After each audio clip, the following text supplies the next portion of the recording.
Assalamualaikum warahmatullahi wabarakatuh.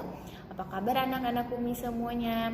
Umi harap semuanya dalam keadaan sehat dan juga baik-baik.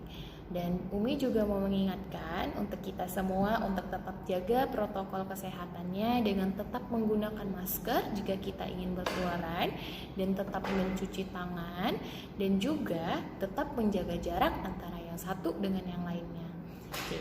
Baiklah, jadi pada hari ini Umi akan mengajarkan materi IPS tentang potensi kemaritiman di Indonesia, di mana potensi kemaritiman ini sendiri dibagi menjadi 3 bagian. Yang pertama ada potensi sumber daya perikanan laut, yang kedua ada potensi hutan mangrove, dan yang ketiga ada potensi terumbu karang. Oke, baik, langsung aja. Yang pertama itu ada potensi perikanan laut Indonesia, di mana potensi perikanan laut Indonesia ini sendiri dibagi menjadi 2 bagian ya. Yang pertama itu ada perikanan pantai.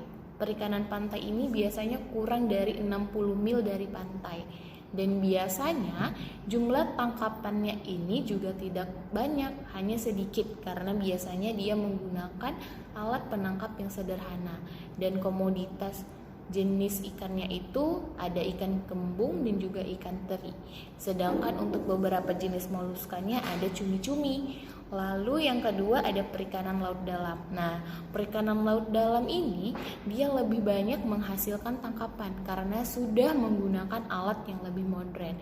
Biasanya mereka menggunakan jala yang berjenis seperti pukat harimau atau trawl, di mana juga dengan trawl ini dia bisa menangkap lebih banyak ikan. Dan biasanya komoditas andalan tangkapan ikan di perikanan laut dalam ini adalah ikan tuna dan juga cangkalang. Dan untuk di Indonesia sendiri cukup banyak sekali laut-laut yang memiliki potensi perikanan yang cukup banyak, seperti misalnya di sekitar Selat Malaka, lalu ada di sekitar pantai utara Jawa dan Sekarang-Anakan, lalu ada di Bitung dan Sulawesi Utara. Yang keempat ada di perairan Maluku sekitaran Ambon, dan yang terakhir ada di sekitaran Kepulauan Aru dan Kepulauan. Oke, untuk yang kedua yaitu adalah potensi sumber daya alam hutan mangrove. Ekosistem mangrove itu adalah suatu sistem yang terdiri atas lingkungan biotik dan juga abiotik yang saling berinteraksi di dalam suatu habitat mangrove. Dan di Indonesia sendiri biasanya itu hutan mangrove sering disebut dengan hutan bakau. Walaupun bakau bukan hanya salah satu jenis tumbuhan di hutan mangrove. Oke, yang terakhir itu ada potensi sumber daya terumbu karang.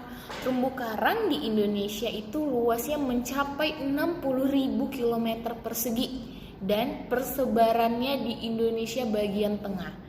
Dan seperti di Sulawesi, di Bali, dan di Lombok. Dan juga terumbu karang juga tumbuh di pulau-pulau di luar itu, seperti di Pulau Papua, Pulau Jawa, Kepulauan Riau, dan pantai barat serta ujung barat daya Pulau Sumatera. Terumbu karang sendiri memiliki beberapa manfaat. Yang pertama itu sebagai potensi subsektor perikanan. Yang kedua, sebagai sumber obat-obatan. Yang ketiga, sebagai sumber budidaya rumput laut. Dan yang terakhir, sebagai tempat wisata bahari. Jadi, terumbu karang di Indonesia itu memiliki keindahan yang sangat luar biasa.